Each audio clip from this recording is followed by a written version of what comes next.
awesome? We'll watch it again. All right, well, so excited. Let's welcome to the stage producer and the head of Marvel, Kevin Feige. Writer and director of the Avengers, Joss Whedon. And the editor of the Avengers, Thor.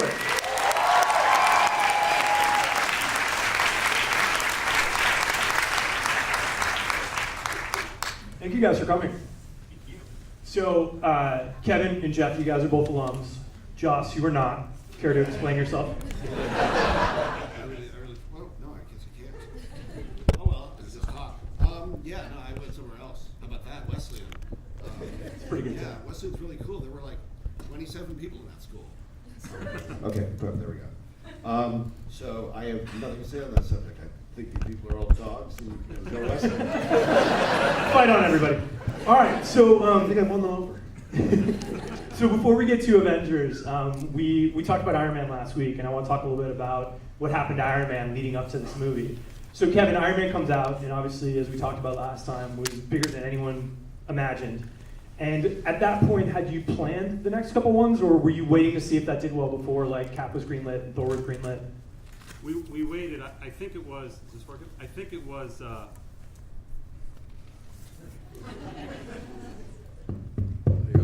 I think it was the weekend after the film opened, like maybe even that Monday. We had prepared for it.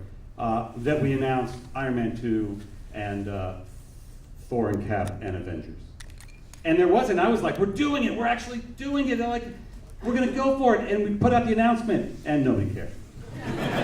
It was like, oh, Iron Man 2. They were excited about Iron Man 2. But everything else was like, yeah, we'll see. Well, let's talk about the idea of doing this, because this has never been done before. I mean, I remember being a little kid and loving like Justice League and like the cartoons, but you'd never seen anything like this in the live action realm. Where did that first idea come from? Hey, we're gonna make all these movies and let's bring them together. The comics, the comic books. I mean, that's what they were. The Marvel Universe and the comics. The fun of flipping through anybody's individual comic and seeing another character come into it. And it was really, I remember thinking it was more odd that the other films that had been made up to that point had been their own solo mythology and solo islands. And the one big advantage that we had, because as I said before, we didn't have X-Men, we didn't have Fantastic Four, we didn't have Spider-Man, but we had everything else, and we had the ability to mix them together. So that was always sort of the goal, the dream. In terms of, and right before we get to this one, because he's such a big part of this movie, in terms of casting, let's talk about Chris Evans a little bit. By the way, he got the biggest cheer, which when he came on screen the first time, like people went nuts. And he's so, and I think it really was this movie, like he's so great in all of these, and like a lot of the other characters have the showier roles or the funnier lines, but he's such the anchor that sort of like ties it all together. Can you talk about casting Chris and what made him right for this? Because he'd also played another superhero right before this, and I don't think that ever really been done before. It wasn't right before, it was a couple years before. Okay. And we were doing a search. We knew we wanted to, we had hoped to cast an American. We had cast an Australian named Chris Hemsworth just before that.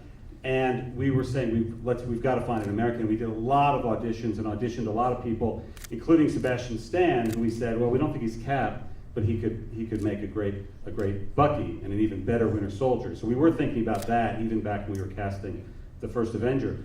And we couldn't find people. There was nobody rising to the top, and we started going through lists that we had previously crossed out, and his name had been crossed out at one point. The Human Torch next. And as we were looking, and we were like, why? Let's look at him again, because we needed to find somebody great, and we started looking at his other non-Human Torch movies and started to think about it, and started to go, this guy, he's really good. Like he's better than people have seen him be before. And he was great. He was the best thing in those movies, in the Fantastic Four movies. And then he came in and he did not do a screen test, and I knew him a little bit from the Fantastic Four days. And we took him around the art department and showed him this cool World War II idea that we had and what we were going to do. And he was like, I'll take the weekend to think about it. And to this day, it's one of the most tense weekends we had to see because we didn't know what we were going to do next. And I kept thinking that if we can't find Cap, we won't be able to make Avengers. And there were a lot of things happening on that movie, including issues with the script, which Joss Whedon came on and helped us. He agreed to do Avengers, And I think maybe the next day I was like, hey, man, how are you? Will you help us on Cap now, right now, too? Right now? And he graciously said yes. Because I saw that film as the key to being able to actually make Avengers work. Long story short, a lot of people reached out to him. I think Downey reached out to Evans to try to convince him, and a few other people. And ultimately his mother called him and said, what are you hemming and hawing for? Do it. That's awesome. Well, let's talk about Joss coming on to this, because I mean, like most people, I was such a huge fan of Joss's work on Buffy and Firefly and Angel. I was wrong. Fuck Wesleyan. We're good about adopting people, so we could pull you in here. But you know, at the time, it's like you'd never done a big budget movie. Kevin, what was the process in looking for a director on this? And obviously, you hadn't done Cap yet, so this was a couple years before. Like, we had the directors on the other films. They hadn't been shot yet. They hadn't been made yet. But I honestly don't remember if we had met a lot of people. I think we met Joss early on, and I sort of asked him, why do you want to come, work with us for, a couple of years at the time. It ended up becoming more than that. And he said, it's the Avengers. He just said, so what am I going to do? I said, you got a pretty good thing going. You can do whatever you want. Why do you want to do this? And he said, because it's the Avengers. And my biggest fear with the Avengers was it would just become a big, giant visual effect movie. And the thing that always stood out to us about it were the characters. And all those television shows you just cheered for have amazing ensembles and amazing character work that is at the surface of all those properties. And I had a feeling to do the same with the Marvel characters. So Joss, what was your relation to Marvel? Did you grow up loving these characters? Did you grow up loving comic books? Oh yeah, no, I have a huge collection. In fact, my mother always used to threaten to like throw them out, or if I didn't clean my room or something, and I was like, you can't touch them, you can't throw them out, because one day I'm gonna sell them and make a lot of money. Well, it was close. I learned visual storytelling from Marvel as much as from the movies that I watched, and I also grew up in the era with the crossovers, and there's a particular one that Jim Starlin did that I always reference, Marvel's Avengers Annual, followed by a Thing 2-in-1 Annual that includes the death of Thanos, or at least one of the deaths of Thanos, and it was a huge, like, for me, a real turning point. It sort of upped the game in terms of being epic and grown up and visual storytelling and all of that stuff I've been reading since I was 9 and never stopped. So yeah, it's the Avengers was very much, I mean, there was no way I couldn't at least like sit down with these guys and see if there was something, because you don't know. I mean, Kevin knows, because I met with Avi Arad several times about different projects, and we're always like, there's something that's not working here. There's an element I don't like, or there's an element that's, the timing's off, or whatever it is. You have to sort of vet it. And this one, even though I was excited about it and I liked who they had, I was sort of like, do I want to do this really? Because with the X-Men, you're like, hey, I get it. It's a metaphor. They're all in the same band. They're oppressed. We're good. And the Avengers, I was like, these guys definitely don't belong in the same movie. I don't see how. Oh, that's the entire movie. Oh, that's what it's about. Okay, good. So it took me a little bit, and then I guess, yeah, I was actually with Chris. I was with Chris Hemsworth when he was cast as Thor, because we were making Cabin in the Woods. I was gonna say, I heard that you helped with that a little bit. That the story I heard is that Chris Hemsworth had auditioned, and maybe you guys weren't totally considering him, and that you were working with him, and you actually recommended him. Is that very true to that? That is not true, because Chris Hemsworth, we were shooting him, and I had a revelation. He like had this action moment where he takes charge, and it's really cool, and I was like, oh my God, he's Captain America. I swear, they're calling about Thor. I'm like, why would they make Captain America be Thor? I don't understand this.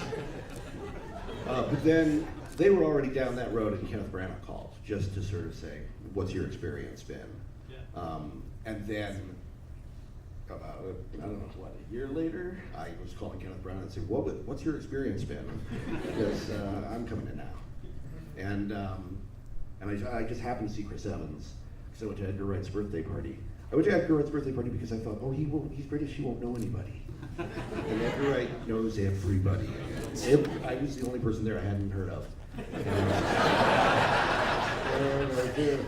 Chris Evans was there. He'd just been cast and I'd just taken Avengers. And it was just, I was like, and I remember him saying, you know, because he'd done the comedies and Human Torch and you know, and he was just like, I just want to play a good man. And I was like, what about Race from Sunshine? But also, yeah, that's definitely Cap. Well, let's talk about the other cast, because there was, like, you guys pulled together, and these guys, which again have never been done before, each had their own individual movies. But you guys did an Incredible Hulk with a second Incredible Hulk, and obviously Edward Norton didn't end up in this movie. Did you guys? What were the discussions that led to that? Like, what do you want to talk about that, or well, to make a really long story short, there came a point as when we were prepping and Josh was writing Avengers, where it looked like we would need another Bruce Banner, and the whole exercise of the Avengers was all those people you'd see in other movies together in this movie. So we were thinking, well, maybe he's not in it much. Maybe he does, Edward comes in for a little thing for us. And Josh started saying, well, what? Maybe, I'd like to do more with Bruce Banner, not just a little scene. Could I recast? And he was talking to our executive producer, Jeremy Latcham.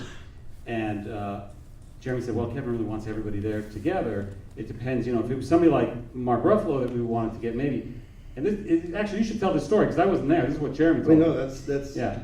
I had a piece of paper in my pocket that said Mark Ruffalo. I was like, they're never going to go for this. He doesn't look like a nerdy scientist, but I feel like he's the guy. Shutter Island was the thing that I'd been watching where I was like, God damn it, I can't take my eyes off you. I think DiCaprio has a certain kind of distance from the audience, and Mark has none. Like, you just trust him and love him, and I was like, but that just seems, I don't think they'd go for, because they still had that sort of, you have to make them look, they have to look like they did in the comic book, and he's got kind of a broad, sort of a bruiser in the face. And I thought, they're never gonna, and that was, they were like, well, unless it's someone like Mark Ruffalo, we're not, what? What about the argument that I was planning to have? So he was literally the only one you guys talked about then? Yes, yeah, and we came very close to hiring him on the Incredible Hulk. Really? Many years before, yeah. Is he so? I mean, it's interesting because there's been so many movies since then. Watching it tonight, I remember he was the breakout. Like when this movie came out, I was like, oh my God, Mark Ruffalo. You never would have thought about him as Bruce Banner and the Hulk, and he's just so good in this. Like watching again, I would. Some screenwriting teacher said to me years ago, it's like you want mythic entrances for your characters, and this movie has so many great ones. Josh, I love, it's like. She was great in Iron Man 2, but I didn't really think that much of Black Widow. And then in the first scene, it's like, oh, I love her.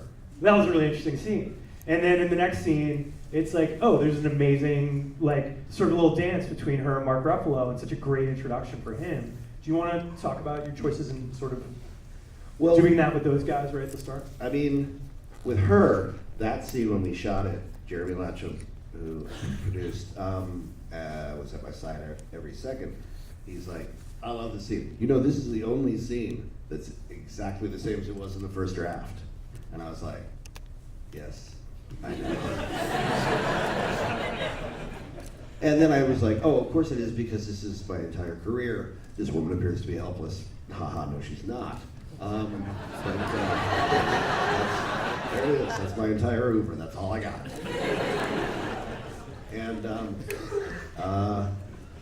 And then with Mark, we with most, because they were making the movies, it was already with Chris and Sam, they shot first, and I was like, can I have them the day before to rehearse? They're like, nope. And what I didn't know was they were shooting the tag for Cap in Times Square all Saturday night, and we started on Monday. I think they changed their clothes, I'm not sure. And so, and a lot of it is like that. It's just like, on the day, how are you? Love your hair, let's go. Mark, I had gone to see him in New York to talk about the part. We'd spent a lot of time discussing who this guy was and what we wanted to present and why Hulk movies are so hard to pull off, and about rage, and one of the things that we agreed that he was very strict about, he's like, I don't want Bruce Banner to be looking for a cure. I want him to be Bill Bixby, where he's busy helping other people, and then his shit takes over. He was like, I don't want. In the other movies, he's all about himself, and he's like, can we just leave that aside? And which I thought was exactly the right thing. No, it's so smart because I remember, I don't know if you guys are probably too young to watch it, but there was an Incredible Hulk show in the 70s and 80s. It was amazing, and the Hulk didn't show up that much, but you loved Bill Bixby, you loved Bruce Banner, and then he was going around and he was helping people. And I thought that was so smart to start in Calcutta with him. It's like, okay, he's got this thing, he's isolated himself, but he's the doctor and he's helping people. In terms of the opening, Jeff, I want to talk to you, and you can talk about the two jobs. It seemed to me, I feel like I read at some point that that was not the order of the scenes, that maybe you opened with Iron Man, or you guys kept switching around from the script of who you sort of introduced first and like which story you told at the start. So what was it originally, and how did you end up on that, Jeff? Well, I think one of the biggest changes I think we made at the opening of the movie was we added the logo that sort of gave you some information about the Tesseract and what was important about it and some context. That was one of the biggest changes that we made later in editing, just to set that up, just to get some some context for it. But I don't remember, we moved the opening stuff around quite a bit, but I don't know that it's that different from the script where it landed in terms of the ordering. Well, there was always like, Iron Man's either got to be first or last. Like, we went back and forth on that a lot, because he's our big card. And it was one of those things where you'd take something and then you'd drop it in before something else, and be like, oh, interesting, like the flow is it, and then you'd take it and put it after it. Oh, it's also interesting. And then you'd be very, very tired for a long time. Like, this goes on forever. We also shot a lot of like cap stuff that we ended up not using. Because I was like, we need to establish how lonely he is. And shot like 2 days of lonely Cap. He was alone in his apartment, he was alone at a diner, he was alone On a subway. Is the subway shot in the movie? No. Yeah, I was sitting outside Stark Tower, so there was at least, because I wanted to set up that area where the climax was going to be. But basically, he was just alone. I wanted to do a take where he's walking down the street just looking at like newfangled gadgets, like, ah! That'll be Marvel's first flop, when you do the prequel of him just being lonely for several days. But, and then, we had a shot of him punching a punching bag from behind. It was like, oh, that's it. He's alone. Got it. It is amazing, though, like tonight, that like when you go to the shot of all the punching bags on the floor, it always gets a huge reaction. It's like yeah, it's great. That's what this guy would do. Well, because I'm a writer and I love development, let's talk about your process on this. Because I feel like I remember hearing at the time, which would make sense, is that Downey's the big star and like there's Iron Man, and that I heard at one point early on, he's like, look, like Tony's got to drive this movie, so he's got to be all like him sort of driving it. And I heard you guys tried that and it didn't fully work. Is that correct? Well, I know that like the thing that I was writing before I could, even so much as sit down to a meeting was Cap and Tony. I wrote just endless pages of the two of them arguing that never made it in the film. They do argue. I did get a little bit in there, but their different perspectives were, for me, that was the best tension in the movie, was the old school kind of hero and the new brash, self-obsessed egoist who has to learn about teamwork from the old guy, and then makes the big sacrifice play. But so we wanted to do a ton of it, and then at some point it became Iron Man 3. It just became too heavy a load, and you realized I got a lot of leads here. Certainly, there'll never be a movie with more leads than this one.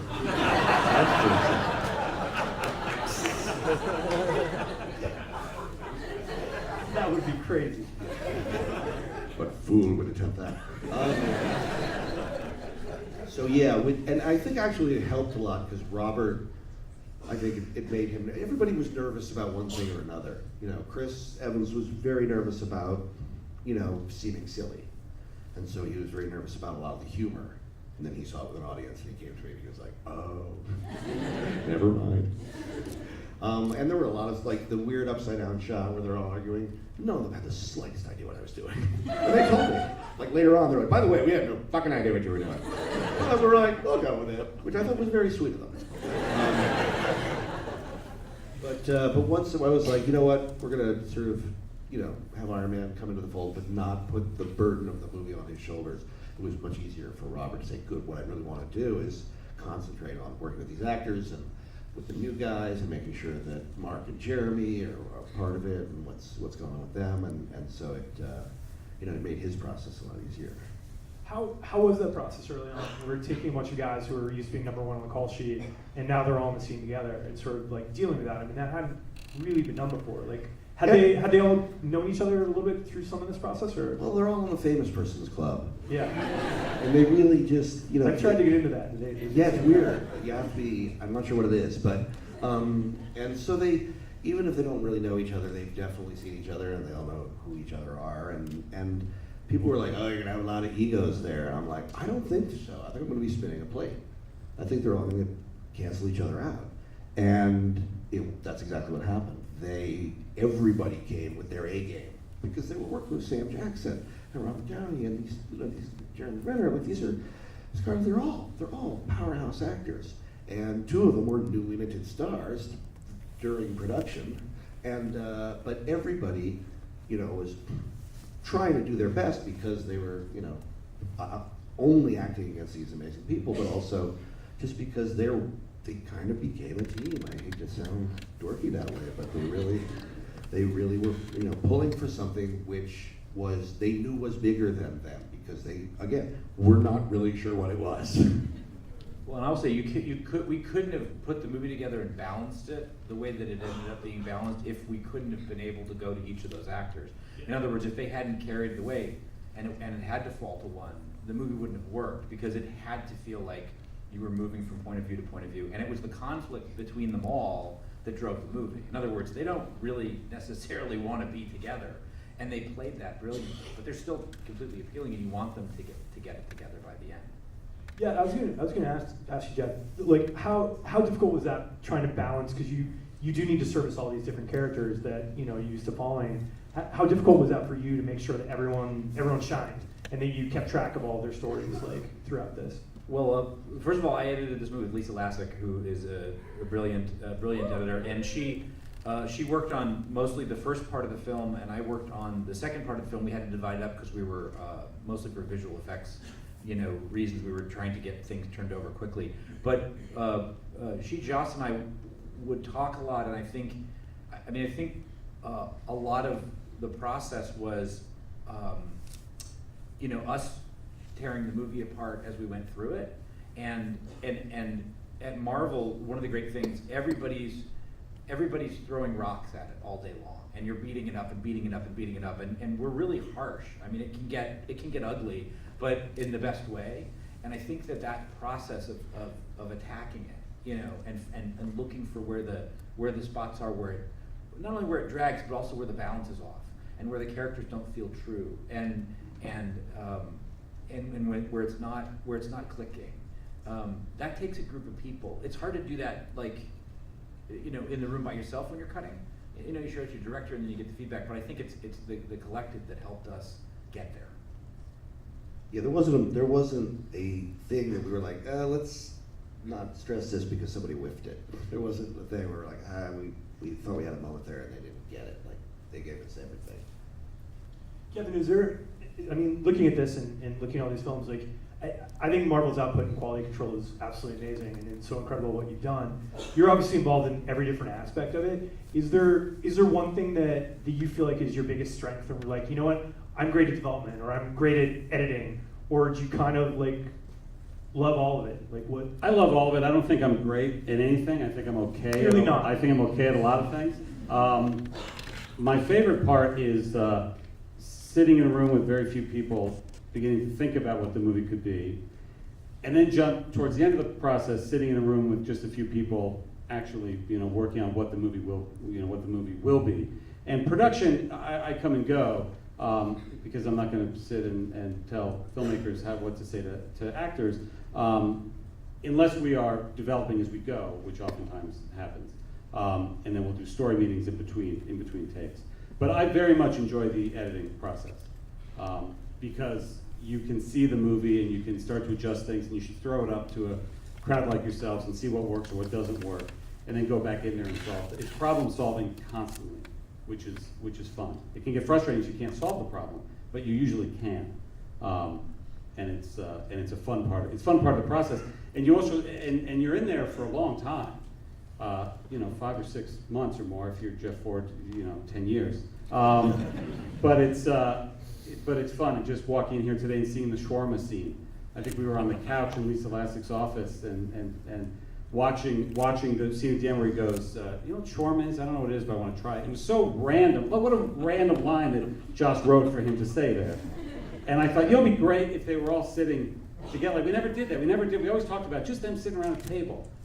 And Joss said, if they could be sitting together at the end of the movie eating shawarma, this movie would be better than Citizen Kane. And it was like, but we were done. Like, the movie was almost finished, but there's no way to do it. And then I spoke to my then assistant, now executive producer of Captain Marvel, Jonathan Schwartz, and said, go find every shawarma restaurant within a 1 mile radius of where we were. And we came in and brought pictures to Joss and said, which one looks right? And he goes, wait, what? It was the greatest lesson I've ever learned in storytelling. Kevin was like, we've got everybody doing publicity at this hotel. There's a shawarma restaurant near there. We can pull this off. And I was like, I don't know what you're talking about. Where they're all eating shawarma. I was kidding. He's like, This was after the premiere, by the way. Yeah. Like literally, didn't you shoot it the night of the premiere? The day after the premiere, because the press junket started the day after the premiere. We were at a place on Pico, and I remember we were shooting the scene, and there was a billboard for the movie coming out, like right up above the thing, and I'm like, gotta hurry.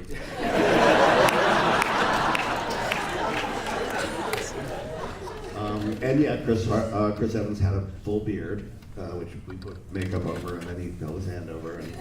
Well, he walked out with the ugliest, most hideous prosthetic covering his beard, like it looked He looked terrifying. like a Dick Tracy villain. Like, Terrifying. And he was like, what are you doing? What are you? And Joss had the good idea to just have him do that. But the thing about that, when I talk about storytelling, is that I was like, it's amazing because it's meaningless. It's just, it's an abstract. Like, it doesn't do anything. It just sits there. Who does that? I was so blown away by just the balls on Kevin to do that. I'm like, you're using up favors from the most famous people to do this. And then I didn't realize until after the movie was out that it's not meaningless at all. That is how they're a team.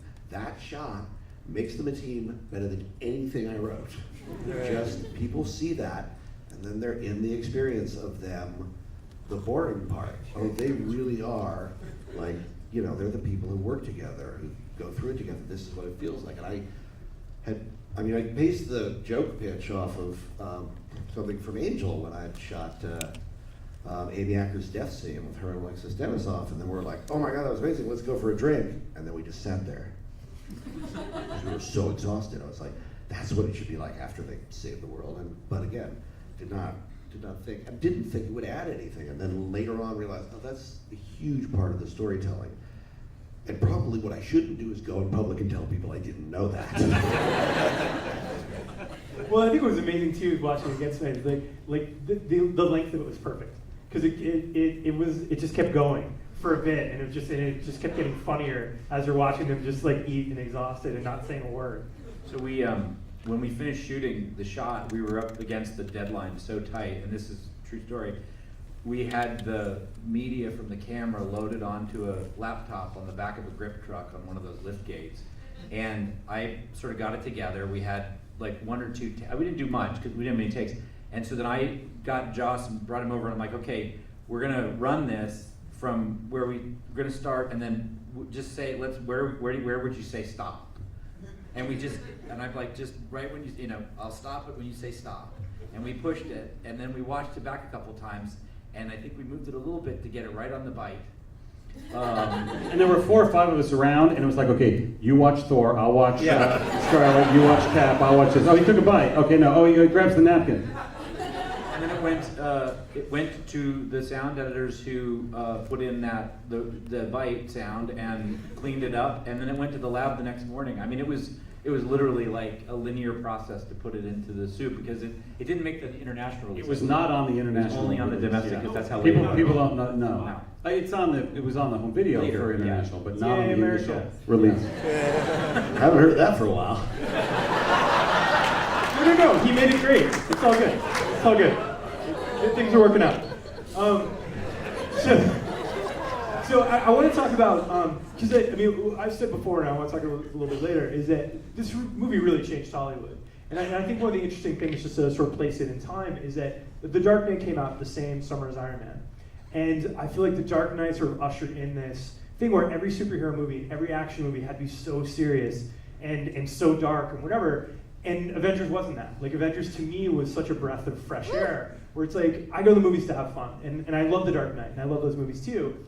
But I feel like this one had that amazing tone that I think you always do so well, Joss, of like real but amazingly fun, where there are like high stakes and high drama, but also you can have the comedy and you can have all those sort of elements. Like, is that something that, like, were you worried in the marketplace at the time that this would play, or?